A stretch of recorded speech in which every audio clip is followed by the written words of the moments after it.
Okay, cool. We are in there. We're gonna close this out. Boom. Close that out. And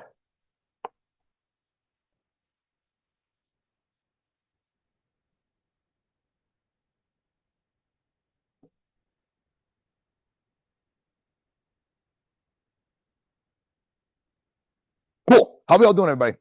Who we got on so far? Let's see, we got attendees. We got Gerard. Gerard, what's going on? And Atul. What's up, bud? How are you today? And if you guys don't know me, I am Matt from Tritac Martial Arts. We're at my gym, Tritac Training Center.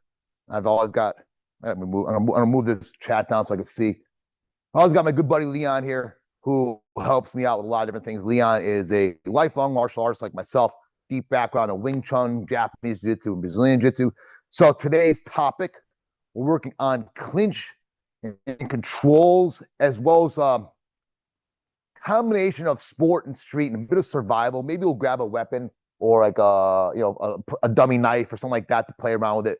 But we're talking about like clinch fighting and how we get into the clinch, different control points we're going to use, and then some finishes. Remember, maybe toss Leon on the hard mat over here. That's not going to be fun. No.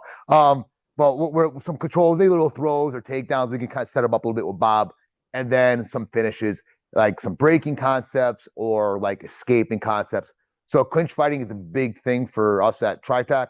It's like almost where the fight's gonna be won or lost when you think about it. That, yeah, striking keeps you on the outside, no problem.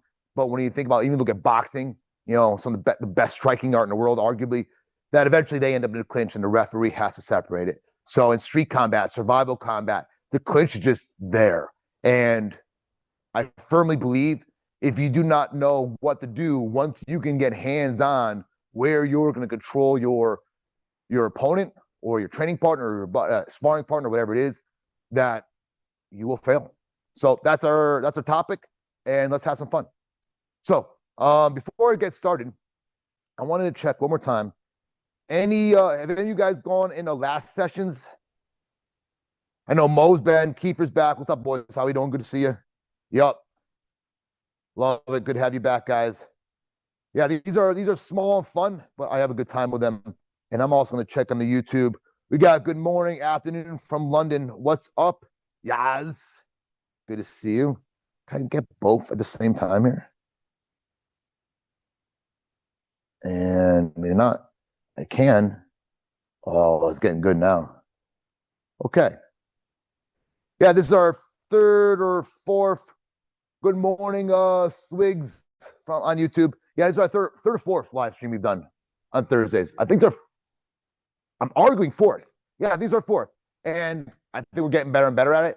Every Thursday, guys, at 10 a.m. Eastern, we go live. So that's what we're doing. Okay, so first, let's talk about some controls. And I have 3 I want to review, and we'll build on these a little bit and do certain things from them. And of course, there's more controls. But let's just kind of talk about some standard ones. First, if we had can I just bring you? Good enough. Okay. Thought process, guys. That if I can have my arms underneath my opponent in some way and his limbs are exposed, that's just generally good principles. Doesn't mean we always won't have that. We'll get into the overhook series, which is almost the opposite of that, but it still has some good principles. But a good rule of jiu-jitsu is that if I can expose my opponent's body and fit my body or my control underneath, then I have a higher chance of doing things. So we're gonna look at 2 very similar ones, our underhook and our side clinch. And I want to spend time on just the controls itself, because a lot of people, I would argue, some things are won and lost in the control point. So first, our underhook. I have my left arm under on me, cupping his shoulder, and make sure my forehead is driving into his chin. Now, this hand depends on what type of situation you're on. I would most likely be looking to have far side wrist control. This might give me a quick opportunity to throw Leon, snap him down, but there's a big battle in this hand.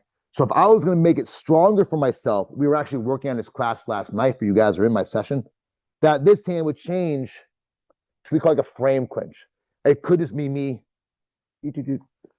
cupping Leon's trap, or I make a gable grip, okay? Palm to palm, no thumbs, palm to palm. And I start pulling that shoulder in tighter to me. This is a good job of keeping it away from me. I have a self-defense situation. It's great for knees. I can do a lot of different things. And later turning to throws or breaks. So very, very powerful position, that underhook. And right off the bat, there's many different variations of it. We're playing a little bit more with this frame clinch. Now, for you guys who are BJJ or Brazilian Jiu-Jitsu practitioners, students, etc., and you've studied any Gordon Ryan is known for this series. We kind of call it Urigatami, but they call it like the shoulder crunch series. Very, very powerful, the ground position as well. And what's great about it is like, look, I'm isolating all this, keeping his head and spine offline. If I have an underhook and Leon's able to get his head underneath me, you can see right off the bat, like I'm losing structure, okay? But if I can change it where I am forcing his head offline and dominating that inside space, how I started this conversation, then I have a better chance, and I can reinforce it with that shoulder crunch, okay? So that's option number one off the under series. Option number two would be a combination of the side clinch. So now my underhook, instead of being at the shoulder, I'm coming in deeper to the hip. And I think about like, he feels probably by 3 fingers kind of digging into like the divot of his hip socket. It's kind of funny. One of the students asked, like, he's like, if I put my knuckle here, will I, like, he was like trying to pressure point submissions. And he's a younger kid. I got a follow-up story about him. I won't say his name, but and I'm like, bro, it's just not a thing. Like he's trying to like use pressure points and all that. Like, I'm sure there's like things out there you could that, you know, I've seen some of that no touch shit. I mean, I don't know. I just don't know. I don't have a firm belief in it, and here's why. In order to do all that, it requires your opponent to do fucking nothing. Like, when's that ever gonna happen, right? So I kind of laughed at a little bit of pressure point thing. So I'm not using how this relates to the hip. Yeah, there's a little bit of a button there, but it's not like I'm trying to like submit Leon with that. I'm just trying to latch on tightly and dig my fingers in where I have a grip. So it's kind of in that hip socket. It's like I'm just capturing it, cupping it. You know, now I have like a better, it's like having a rock climber have a solid hand hold, okay? Instead of me just having around his obliques, like there's no, like I can grip, but it doesn't give me like that, like you can feel like I have more control in here, right? I'm assuming. Yeah. Good talk. Yeah. And then, I'm glad you said that, because this is a theme that came up last night in jiu-jitsu too. If my arms are farther away, like or more extended, and more specifically, if my elbow is disconnected from my hip, I'm very weak here. In fact, he can break my arm. Won't, or the other way too. No, just come over the top. Bam, you're right, okay? So very, very tight. As soon as I start bringing my elbow tight to my hip, and think about one of the most strongest positions we could be in as a human, it's almost in here, like we're doing a row, we're kind of at plank. So the closer our elbows kind of get to our hips, we can be very strong, right? So we have that side clincher here. And again, I'm winning the head position very similar, and then I'll have wrist control. Or I go for body lock. And the body lock is now I take the button shifts a little bit where it folds like, sorry, buddy. Like Leon's hip line is right here. All right. And first I'll dive my fingers in to catch that. And then after that, it starts rising up over the hip. I know this is like, I'm not trying to be like so detailed, like, oh, you got to grip this there. But in reality, like when you're the better grappler you become, the better your controls have to be, right? And that's why in even my fundamentals class, I'm so adamant, just like getting them to have a good gable grip, because it's a pretty universal starting grip. A lot of people make the mistakes of interlocking their thumbs. And here's why I do, a great example thinking about this, because we are talking about clinch fighting today. If I go palm to palm, no thumbs, right? You guys see that? And I think for you guys who are new to this, you kind of take your 5 fingers and you take your thumb and put it at like the base or the ridge of your palm. Okay. Starts there. And then just fold your fingers together. Right. When you have this, there's a side that is dominant and not dominant. So if I have my right palm under, I'm able to bring my right like elbow all the way to my hip. I'm able to glue my forearm into my body. There's really no space given. And I could do that from the center all the way to my right hand side. Now, if I go to the left hand side, you'll see kind of hard, but I've created space in my hands and my body's a little torqued. If I switch my hands, now I'm able to create that, like remove that space in. So there is this switching of grips depending on what side we're on. Now, the thumbs. If I put my thumbs in, and I always try to do that, the grip is weak as shit. It's like I'm fighting my own thumbs. Now I'm able to get tighter, okay? Even if I put my thumbs right in the center, I'm able to not get my hands to my own body. I remove the thumbs I can. So we're in a body lock. Right now, it's going to kind of tell us which side I am by which way I am looking. If I'm looking to my right, right palm up. Okay. If for some reason I was behind his back, or over here, it'd be left palm up. Right. And this is a great reference too. You turn around, I'll take it back. Okay.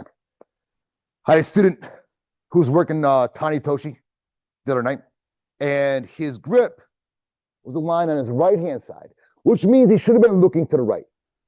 But instead, I can't do it with my neck. Let me see if I can do it. Yeah, I can do it this way. Okay, so this look, there we go. It was reversed, but it's fine. My grip is on the left side, but I'm looking to the right. If you guys did this, I would argue you would feel pretty twisted up. Even with my neck, if I look to the left, like it just feels much less tension in my spine. You know, you're trying to do like this or this, instead just do this, okay? Small details, long topic on it, but I hope you got a little bit of information off that. It's very important. All right, lastly, overhook. I'm sorry, two more. Overhook series and single collar tie. Now, overhook works well for me in the situation with Leon because I'm a little taller than him. So if I was able to get my arm over, I create a strong barrier, keep it tight to my body, and then instead of trying to win a forehead position, you know, I've talked about this before, it's more like I'm trying to win the shoulder position.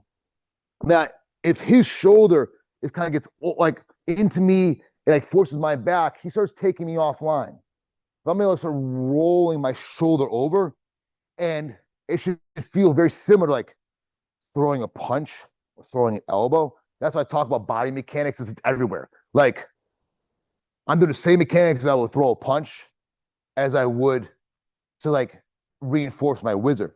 And I do this when I'm rolling a lot because I get an overhook a lot.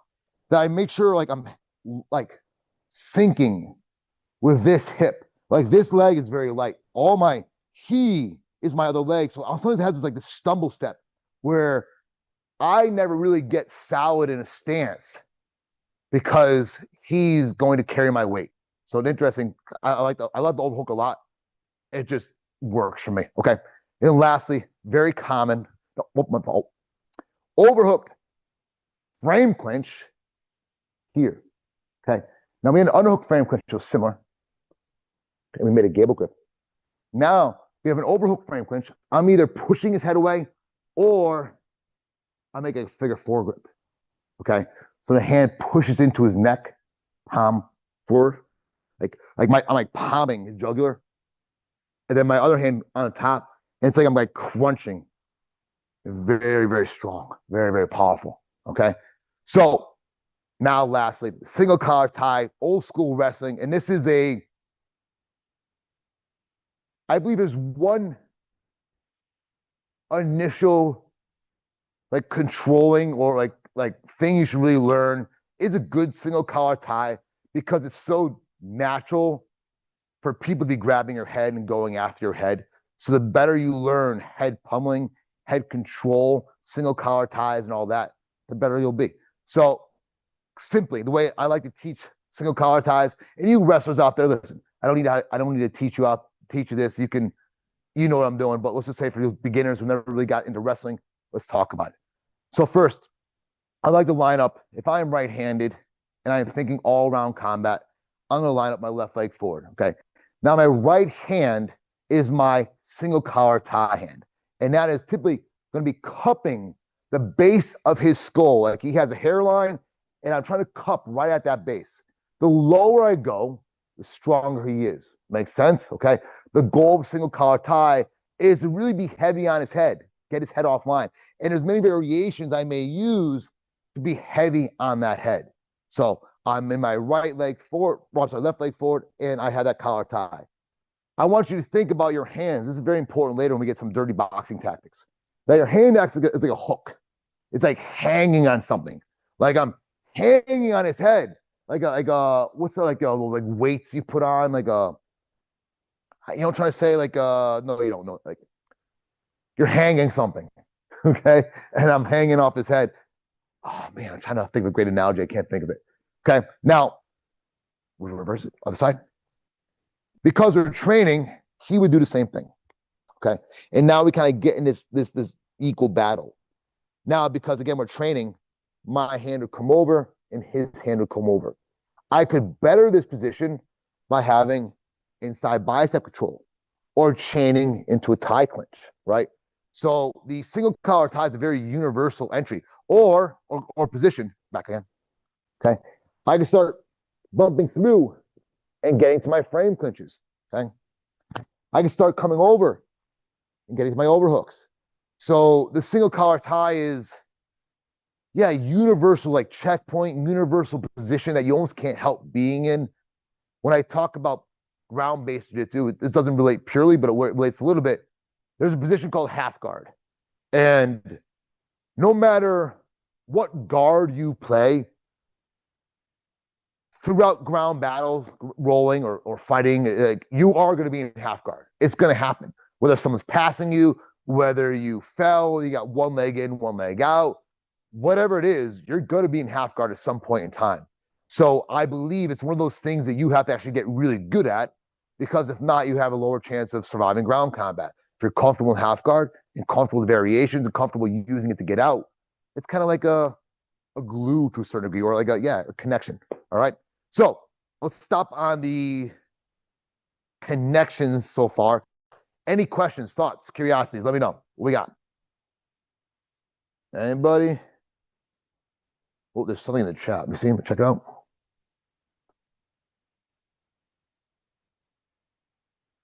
Yes, Kiefer, what's up, man? Yeah, 3-day sessions. Thank you. I got to remind, it is next week. I got to send an email out. It's just been crazy here lately. Our 3-day sessions are starting on, we're going to get back to them 18th, 19th, 20th. And we're also integrating martial arts strength training with Coach Chris this time. So I'm really excited about that. Also, see you Sunday. That's right, Kiefer. Yes, man, you're coming down Sunday. So Kiefer's actually, it's cool. Thanks for watching again, bud. Kiefer is also in Connecticut, has been following us, and now invited him down because he signed up for some of our online training that he's going to come down on Sunday. And I run a 2-hour session it's MMA related, combat related, but it's good for anybody who's interested in self-defense, MMA, sport, and street combat. So let's move on. Next, let's get into some entries to these things. We just talked briefly about the controls. Now let's get entering in. Okay. Let's get a little defensive first, okay? And because a lot of us are combat oriented, let's do defensively first. I like working simple behaviors that happen all the time. And if you watch a lot of combat, it typically starts with either a push, a touch, a punch, whatever, a threaten from the lead hand, and then something comes from the right hand, okay? And I'm not making it up. You just watch videos. You see it happen every single freaking time someone fights. So we kind of like starting off on those thought processes. Of course, that as you get better at combat, you have to drill more scenarios. But for the sake of this, let's start simple. Okay, guys, let's play street combat, real combat. we're not already engaged. We're not like getting ready to fight already. I'm in a more defensive position. And if Leon has already gotten close to me, most likely my hands are going to be in a fence. And I think this is very, very important. I could do a whole freaking 2 hours on just defense. That This lead hand becomes my barrier, and this one becomes like my check. All right. Now, defense is not just self-defense. Watch any fighter who does a very good job circling, moving, keeping range. You will see this principle used all the time. So it's not. I was talking about a student, Ben, last night. You know, he never really he started diving into the Tritac combative system. And I did some videos on defense, and he said, now I understand a bit more what you're talking about and why you're doing it, because defense is just so powerful. And I believe you have to have that, especially if you are combat focused. Now, I don't want to turn this to a defense conversation, but I see some of the people who do videos out there. This is not defense. This is, I'm scared as shit. And as soon as he challenges me or pressures me, I'm on my rear foot and I am fucked. Okay. Offense is, I'm in a fight position. Like when I teach new students, okay, get a good stance. We use my blocks, roll our shoulders forward, temple check, hands come out, chin comes down. And I'm making like almost like a diamond, and it's opening it up a little bit. All right. That's your fence. Now, if you are female long, like, oh, I'm like putting my, or anybody who's in a serious situation, like my fingers don't go up, my fingers go forward.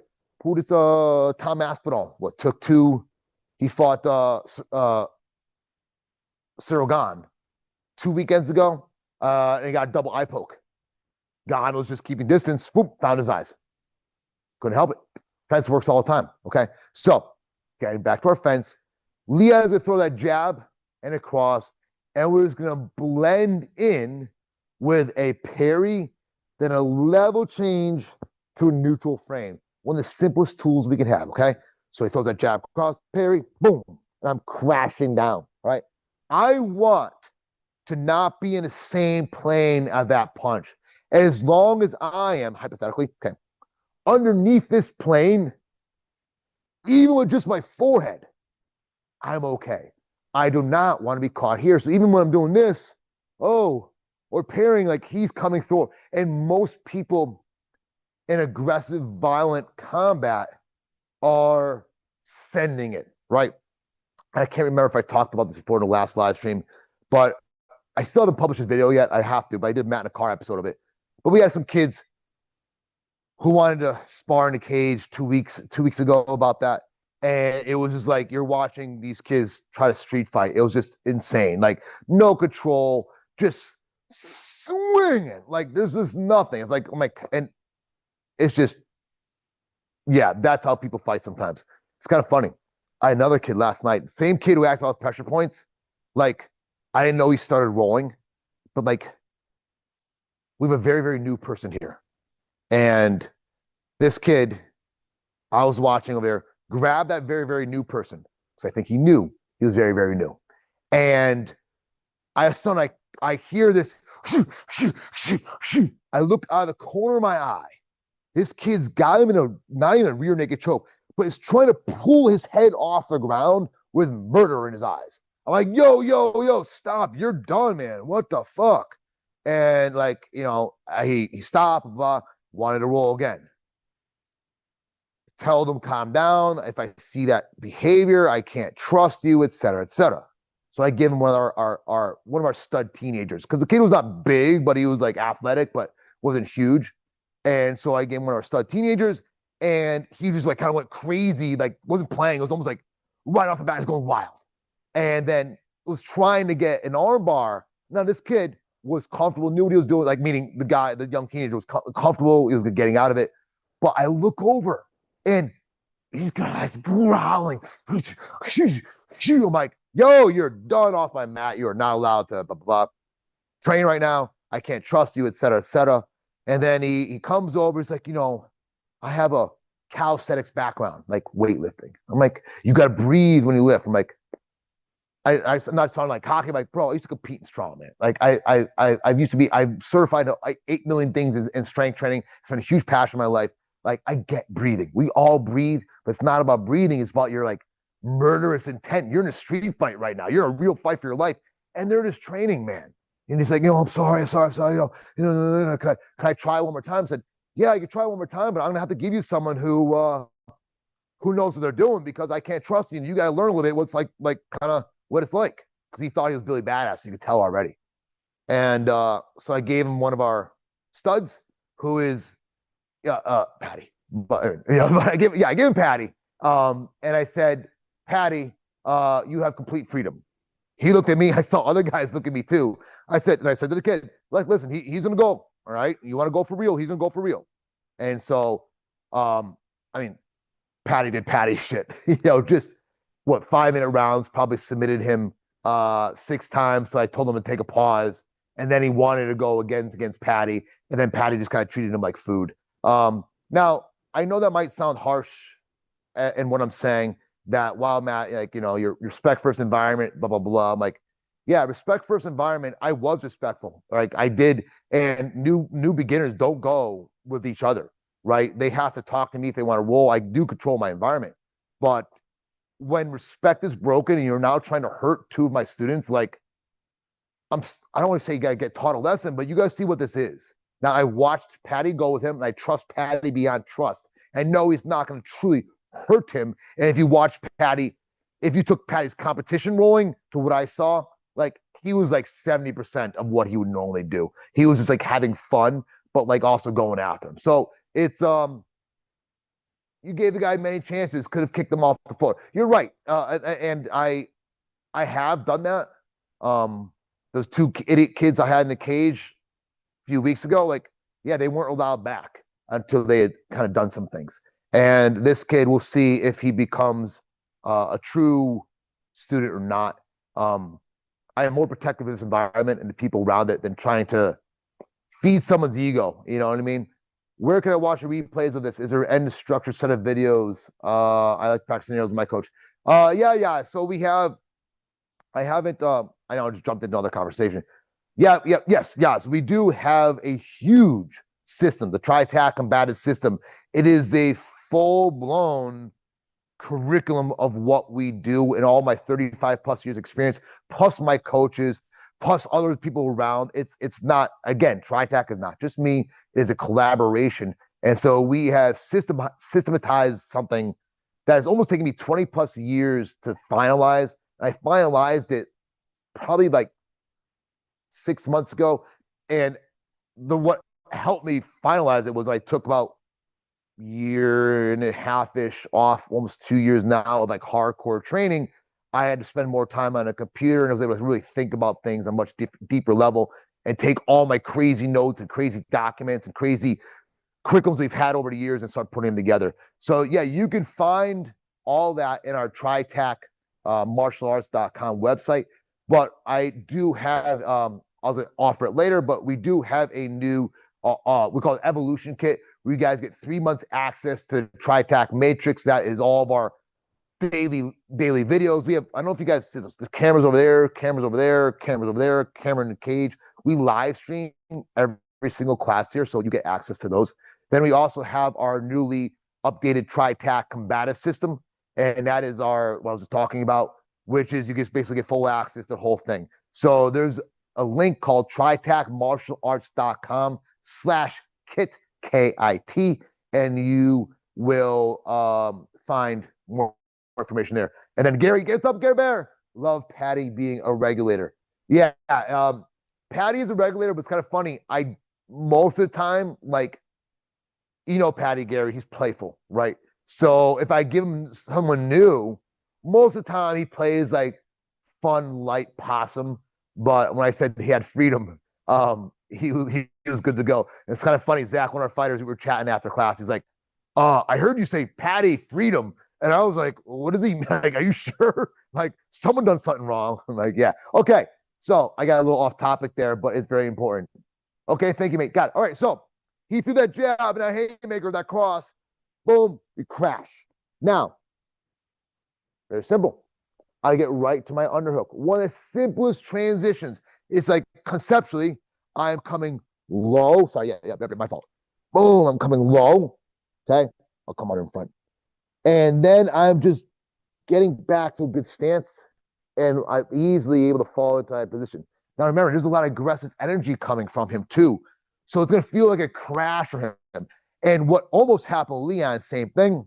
Boom, boom. Oh, fuck. I just came underneath the back. right? MMA fighters have superior control over their bodies during exchanges. So it's quite difficult to necessarily hit a pure level change to the back, but a level change to a body lock, a double leg happens every single MMA fight to a certain degree. When you have an idiot who can't punch for shit, and all of a sudden you just disappear underneath them, guess what? You just got their back so very, very easily. Okay. So off that scenario again, bam, boom, I build up. Okay. Now, if I have this frame clinch, let's call it not dirty boxing, we'll just start striking. If I could keep him away, I would almost like change it a little bit, but I'm just gonna start knees by, boom, boom, hit some skip step knees. And now, because we do like breaking things, I'm just gonna wave away, pure old Urikatami, boom, snap that shit. Or I go to a control position and takedown. I'm not gonna take him down right now because it's on a hard floor, even though I told you guys I was gonna toss his ass on it. I lied. Right. I'm gonna go for a simple control. All right. Guys, we did a video on that last night, so you can see it. You got it, but oh, Yaz is saying thank you. So I'm just getting back. Okay, so let's go to another one. Now, same concept that Leon's gonna throw that jab cross, but now I'm gonna kind of enter in with a frame two, but I'm almost gonna be trying to attack him with his frame. Now, I might just be careful with your elbows. Okay. If he's thrown straight down the line, boom, boom, I'm going to smash his, not your elbow, his hand. Okay. I'm going to smash his hand. I can't help it. It's just going to, it's not because I'm aiming my elbow. I'm going into it. And hard confidence on this guy. Do not want to go into incoming force, right? So if I kind of come into it, or it almost like it's more common, he throws looping. So he throws that same thing, boom, boom. I almost cut into his face. I'm actually stopping myself right now so I don't smash Leon's face. But imagine that he throws a looping, boom. Now we're in our overhook frame clinch. Same exact thing, boom, knee. Okay. If you guys are like to throw people, we send them with Taitoshi or Uchimata. Or if I want to get to a break, we steer and hit our. I don't think it's Urigatame again. I always mess this one up. It might be Urigatame, but I think it's called something else. Next time you have to bring your Cobra Kai charts with me. I don't want to look it up right now. Gary, you got your charts. What's that one? It's blue belt. Blue belt from closed guard. Yeah. It's not, yeah. I thought it was Udi. Gary, let me know if you're still there, bud, because I can't think of it right now. But really, really cool, simple transition. Again, I come through, boom, frame two. Now, interesting. Okay, look. I don't know if you guys see how Leon's elbow, I'm sorry, my elbow traveled underneath his forearm, even though I used frame two. If my elbow travels underneath, I push forward, I naturally come back to an overhook. If my elbow travels over, I naturally transition to an underhook. But the movement pattern in getting my frame clinch, getting the control really doesn't change. It's the same movement pattern, just is my hand over or under. Thanks, Gary. Appreciate it. Gary's grabbing his charts. Let us know in the chat, Gary. All right. Next, let's get to where was it? Okay. I wanted to get, oh, my fault. I knew I missed one. So same thing.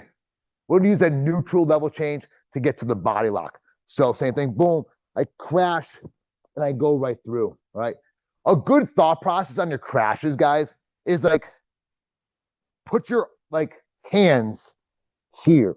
Like if you can get low enough in a stance, like almost you're doing a double leg shot, but make it right to his sternum or like, chest area, that's going to do a good job getting underneath and through, right? If I stay tall, like, I mean, I don't know. I don't trust it as much, all right? When we are thinking about using frames or entries like these, get used to having a little bit more of a level change to it, right? So when you're throwing that jab cross, boom, boom, I'm just traveling right through. And I like establishing that wrist control right off the bat. That way, I have something, maybe quick knee, boom, get to my frame clinch, and then we're back to almost that underhook position. Or I get to my body lock. We were working some trips last night. I Kosoro that very, very simple, easy transitions. Temiwaza. No, not a Temiwaza, Gary. It's Nagewaza. It's a closed guard. And I thought it was Udi something. Maybe it's a brown belt charts. If not, was that? It was blue belt. I thought it was blue belt too. Yeah, Temiwaza striking gear. So, okay. Any questions so far on some of those entries? Then I did want to spend a little bit more time.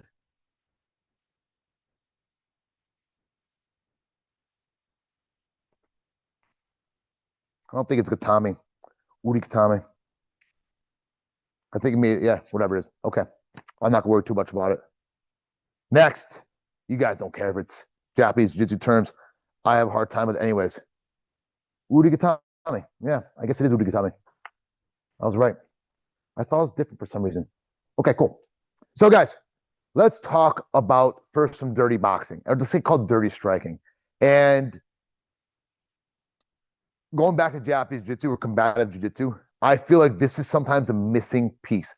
Even if you look at arts like Aikido or like anytime like there's like Aikido or like kind of wrist locks components in there, that I firmly believe you have to add some sort of striking in to make it truly viable, right? I don't believe, even in my higher level of understanding of martial arts, I would truly be able to like do certain things if I didn't like break the person down with striking first. Make sense? Okay. So let's start simply from a single collar tie and we'll build it from there. Can I switch it? All right. Single collar tie. When I'm heavy on the head, obviously like we're kind of neutral again, right? So I am going to be maybe looking some knees, but he's probably get some knees too. What I want to do, I want to start off in this position, is I want to think about, I'm going to be throwing a right hook, boom, turning my head off a little bit. That does a pretty good job of clearing. Now, I might support it. I might turn, boom, and get clear and cock that left hand. Look how my body just turned. I was here, Leon, and I turned my body over. It's like I'm throwing a right hook across, boom, okay? I knew I took a step, my fault. Okay. For you guys, you see my feet, good. Angle change, footwork, this is simply 1, 2, okay? So I am stepping forward slightly with my left, then making a 90-degree pivot and sinking to my right hip, okay? Now, just like I threw any other striking combination, I use my right hand, what's available? Boom, boom, boom, all right? So we get to dirty boxing, we like to think about hooks, uppers, elbows, and hammers. So I have my uppercuts, boom, my hooks, boom, my elbows, boom, and my hammers, bam, bam, bam, okay? Now, obviously, I get maybe one shot off from here, okay? So I have to be dynamic. So now my left hand is gonna hammer down, boom, and I switch my grip. Boom, boom. I hammer down. I get a tie clinch. Bam, bam. Come back off. Boom, boom, boom. Okay? That's why a single collar tie is so powerful. If you can stay connected and bring heavy and be consistently heavy on the head, you are going to find opportunities to strike, plain and simple. One of those strikes, you take a nice elbow to the temple, your ability to stay on your feet might be going down pretty quickly. You know what I mean? So striking is a very, very powerful thing. And dirty boxing, that concept of up close and personal striking, I love it. I feel like this works really well. Our style is called that way. And knee strikes should just be a commonality and everything. Just fucking knee people.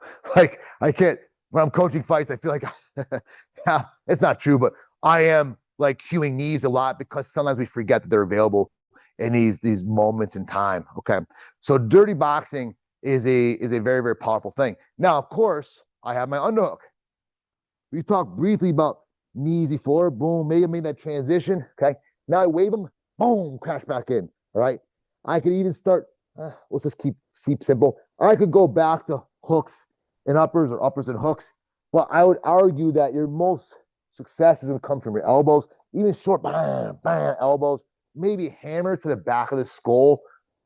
But let's just be aware of our training partners right now. You know what I mean? Okay. So again, very, very good boxing, dirty boxing opportunity, but really knees, knees, knees, knees. Let's start blasting them. Oh, we haven't done a knee blast in a long time. We should get back over. I used to love those things. I haven't done that in a long time. I have to remind myself to show you guys a knee blast. Did we film that as part of the curriculum? I thought we did or did not. I know it's on my list, but I think I might not put it in the curriculum. That would make me upset. Okay. And overhook, similar guys, right? I'm here. I got my knees. I have my elbows. I'm in my frame clinch, same thing. Keeping away, boom. Keeping away, boom. That one works really well because it has like this elastic band feel. Like as soon as I take it away, his head's gonna come light. His median elbow. It's just short, 30, cool, right? You see a lot in MMA. You'll see a lot of that that underhook or overhook frame clinch, and then just quick pops to elbows. Happens a lot in guard too, right? Someone has an overhook in guard, bam, bam, bam. You know, really cool. Okay, let's get to some takedown options. I'm not going to take Leon down, but conceptually, okay? So single collar tie. And we're going to combine some striking with this, and then I'll kind of show you how we got there. Okay, another way of getting to single collar, let's do the entry basically. So Leon throws that jab cross, boom, boom, I crash through. I may just come up to a tie clinch, most likely, or I end up getting both hands on the inside or one hand on the inside. So almost every single one of these clinches, you, during your entry, do not determine what clinch you get. Your opponent determines what clinch you get based upon what they provide you. I know that sounds like not cliche, but like duh. But it's you gotta like you can't force it. If I always force an overhook, maybe I'm always exposing myself. If I always force an underhook, maybe I'm not like gonna get the other up. You know, I'm trying to say like they just show up sometimes. Okay, so let's just say we're in a single collar tie because the takedown is what's important. All right, I'm gonna go pummel in for a tie clinch, knee, step. Okay, we're here. I pummel in. Maybe I even throw a knee, boom, pummel in. Okay, now I got a quick moment in time. I hit a knee again, boom, and step my right leg to the outside and claps his elbow and his head together. Okay, how do you want to throw him? Well, boom, we got a nice maybe harai there, or I hook, step, osotogari, right? Very, very simple. Or one more time. Single side, boom, I pummel in, boom. I step, boom, sweep out that leg, drop an elbow over the top. Sorry about that. Yeah, yeah. That you want like we were talking about this last night. We were doing a bit of foot sweeps. I'm gonna show you in a second. That just because the foot sweep, the takedown, didn't take the person down, doesn't mean it didn't work. Okay, it did a stumbling effect. It made your pull like I got Leon like this for a second. I'm like, that's not good. You don't want to fight like a guy like that? I'm like, I do. So you just take his head off with an elbow instead. You don't have to finish the takedown. You know what I mean? Foot sweep. Let's just, yeah, I can do from, fuck, let's just do it from single collar tie because it works a little nice. It works nicely too. I hit my right knee again. I step to the outside. I'm not going to take him down. I should have pivot step first. I step to the outside, pivot, and my left foot touches my instep touches his leg. So it's knee, step, touch. Okay. What people had a hard time with this. Knee, step, get first used to like almost doing this. So when I make Leon move, I go knee, step, pivot, and that draws his rear leg to me, right? What I like about doing this from a collar tie standpoint, we switch. When I connect this arm, it's not just draping. I'm actively like hooking like the base of my or ridge of my thumb into the bend of his elbow and like notching it into my shoulder. Okay. My hand kind of curls into that bicep. And so I have that knee. When I step, he's connected to my shoulder. So he has to come forward. Now, when the foot sweep comes, knee, I'm just putting my foot in the way, and it does a good job knocking him over. Hypothetically, boom, I stumble him. I get to a front headlock, pull his head off the ground, bam, hit him with a big hammer. You know, there's just so many. Or if you're a grappler, you use that foot sweep to chain to a front headlock like we do off Uchimata. Maybe I'll show that too.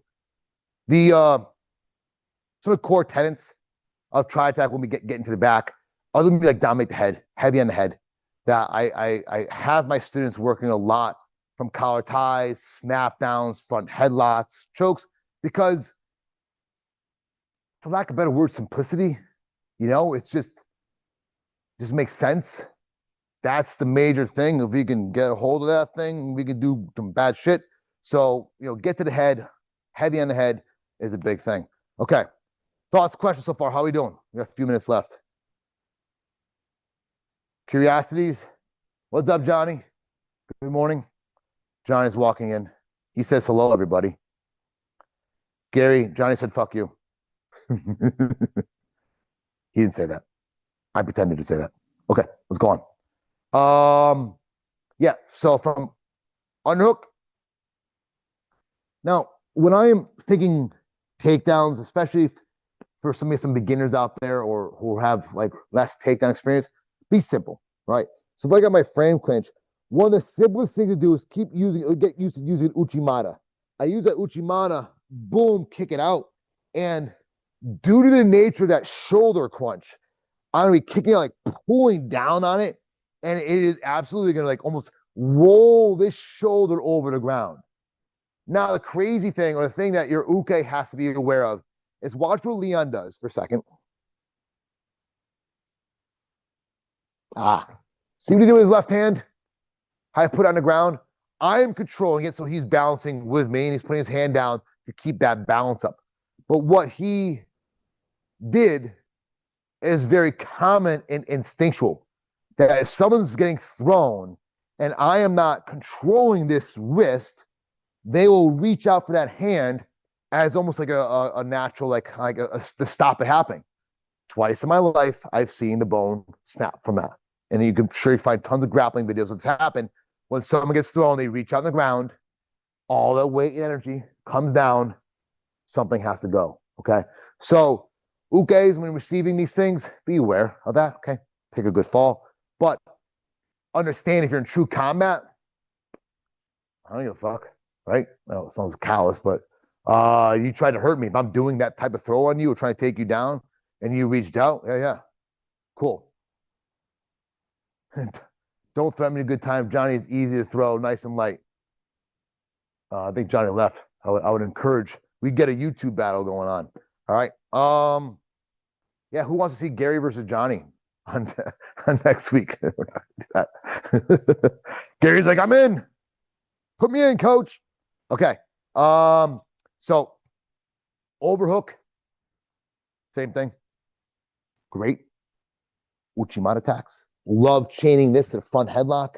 Again, work for chokes here, snap downs, big knees to finish them off. Like very, very creative. And I encourage you guys to be very creative. I'm giving you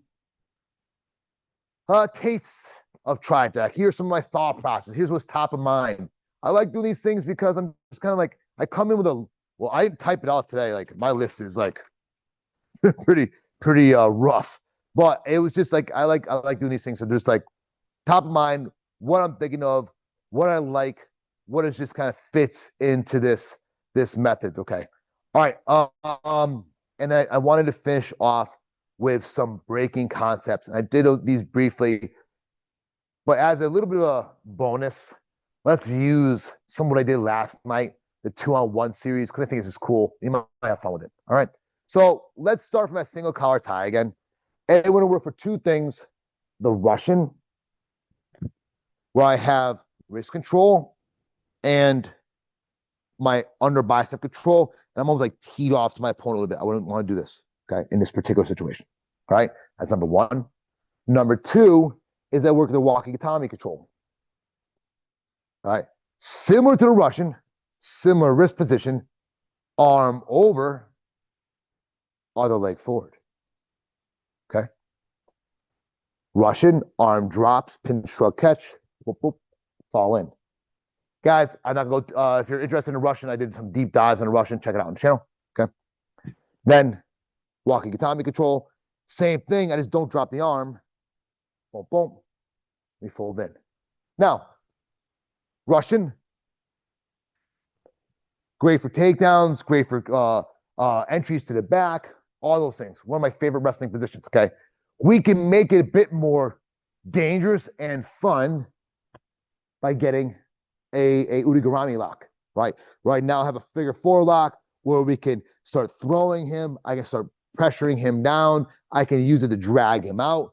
Very, very applicable sport grip.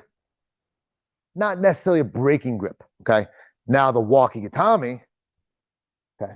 I'm coming here. Well, now I'm more in a break. Like for sport, what would you do? Sports situation. I did a few sports situation. Yeah, I'd probably bend, change. He's gonna get his arm out fairly easily. Forward to back. We'll play off that bend in a second. So if I came in here for like combat, it's here, boom, breaking. All right, that thing's done. All right. Now we could also do a figure four lock off that, which is a lot of fun. So I come over here, boom, especially bends the arm. Now check this out. I'm thinking about this. I try to Kimura him. Okay. And it does a good job of keeping his head. Can I Kimura him? No. But what it does, I can start circling him, step forward, and then I can Udigarami him, Americana, boom, and send him. Like, again, I'm not taking him down, but man, that's one of my favorite series. And I like the, yes, yeah, as we're talking about the Tritac Evolution Kit, yes. You don't plan to expand to the UK. Yeah, let me answer your question in a second. We finish this topic because I do have scatterbrain and I'll get all over the place with things, okay?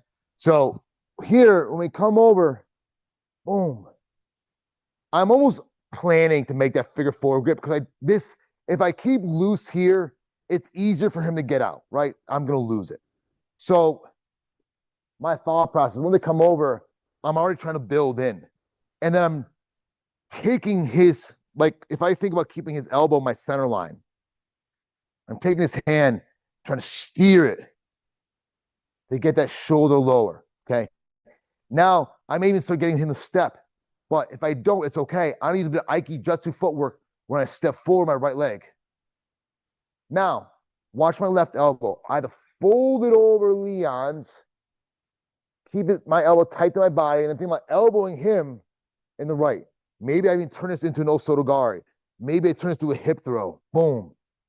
No matter what I do, his shoulder will never be the same. So we're not going to do that to him live, okay? So first, let me get to Yaz's question. We'll close up pretty soon. Were you talking about Tritac Evolution Kit? Yes, that's exactly what I was talking about, okay? And do you plan to expand to the UK? So here's the reality.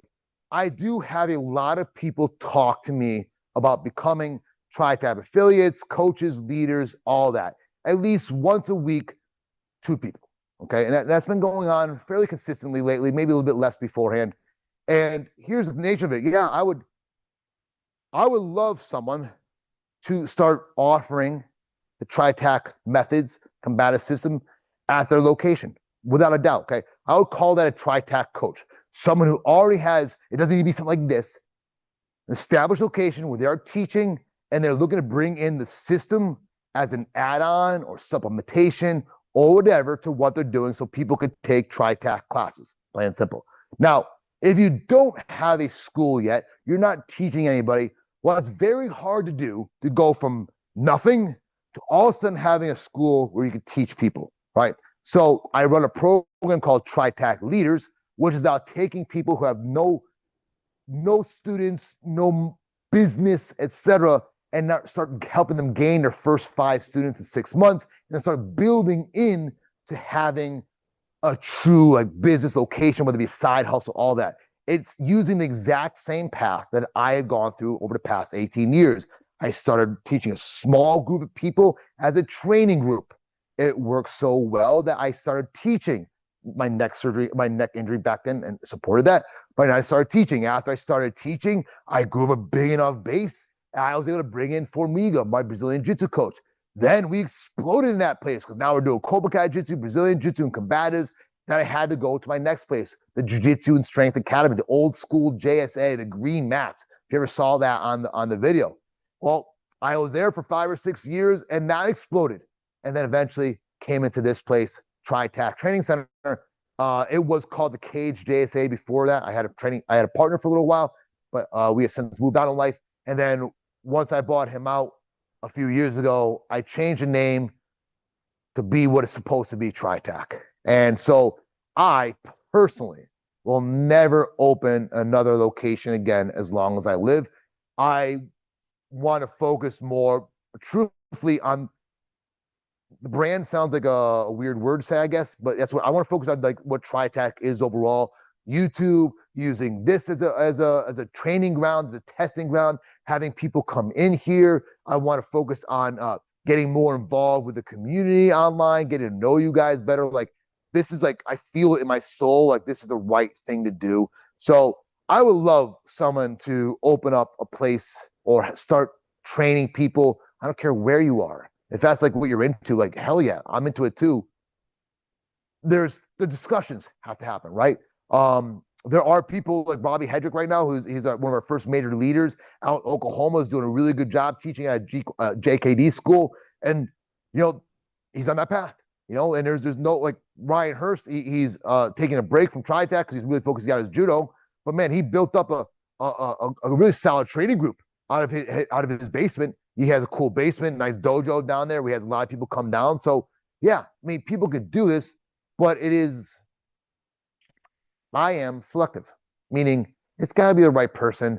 And plain and simple, like it's not just a free program. We're like, yeah, go be a student, be leader. Like, no, you got, like, if I got to work with you, like, it's got to be reciprocal. You know what I mean? So, and Fadi, coach, how to face a hook punch? Well, we kind of just did that, Fadi, right? So, I mean, hook here, just conceptually, right? Straight line punch, okay. Hook line punch, right? Rotational.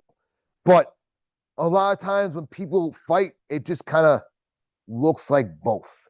People have more of an arc to their punches. They're still aiming at the face, like here, but it's just more hooky. A true hook, I believe, is much, much harder to achieve, and the range is different. So if you're talking about a street fighting hook, well, just get used to dealing with a big right hand, my friend, and make it harder on yourself by having your opponent try to punch you directly in the nose. I don't care how he circles in there, okay? Instead of doing, like old school. What's up, boys? Old school, like you're just throwing this wide, like punch that like no one really throws. I mean, yes, some people do throw like this. Like you'll see guys do this, but it's never straight arm. It starts curling in. Boom. They're trying to turn that punch over. So you have to respect that. That I know what you probably mean. Oh yeah, it's cool, man. Great to have you as part of the evolution kit. As I think if it didn't already, it should have given you a calendar to schedule like an onboarding thing with me. I like to get to know people and help them navigate the Tritac matrix and the combative system, because there's a lot of information, my friend. Once you get in, you're going to see there's a lot of stuff. Okay. So I like to spend half an hour with you or so where I get to know you and we go over all that stuff. There's no charges, nothing like that. I just want to help you out. Okay. Cool. Guys, it is 11 or 10:59. I have some people coming in very, very soon. So any thoughts, questions, curiosities I can answer for you guys before we get going? Did you guys like this? Did you have fun? We enjoying these things? Should we do more of them? What do you think? I'm gonna give it 30 seconds or so. I got a thumbs up from somebody. More. You got it, brother. We're doing more. I'm thinking about that too. Yeah. Trying to think of what days I want to do it more. I have like nighttime sessions. Like I want to do like sparring live streams. Like we did a cool video with Ruben or what Ruben was recording when I had I was like, you saw me coaching students as they're in the cage. And yeah, it's cool because you get to see the guys spar, but also like you could see somehow like how we think about what happens in combat, how we're coaching through people and what we're, it's the downfall of that is because we do have a lot of competitors and a lot of them are fighting on January 3rd. If I do live, like public live streams of those guys training and sparring, I'm just feeding their opponents a lot of good information, and I already worry about stuff like that. So that'd probably be more of a private live stream. It's cool inside our community. They just opened up a new feature where I can go live inside the community, and that's something I might start doing there as well. So I might just probably keep these 1 day live streams a week on YouTube, and then do some more private lives because I just love this shit. Cool. All right, guys. Thank you for your time. I appreciate you as always. Leon, appreciate you, brother. He's just back there looking sexy. All right, we'll see you soon.